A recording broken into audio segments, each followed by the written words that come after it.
go.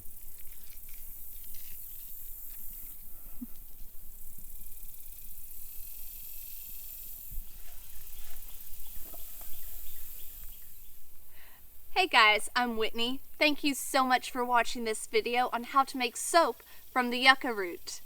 This root is full of what are called saponins, which are antibacterial and antiviral.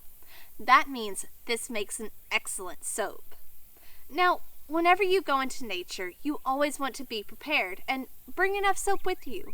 However, this is an option. Unfortunately, processing the root this way does kill the plant. However, it will not go to waste. Check out my channel to see how I turn yucca leaves into cordage. And lastly, this is yucca with 2 C's, not to be confused with yucca. Yucca root can be found in many grocery stores here close to the border and, when baked and processed correctly, is edible. Yucca is soap. Please make sure you correctly identify any plants you plan to eat or rub all over yourself. Again, thank you so much for watching this video. I hope you learned something from it. Like, share, subscribe, leave me a comment down below. And remember, keep calm and scout on.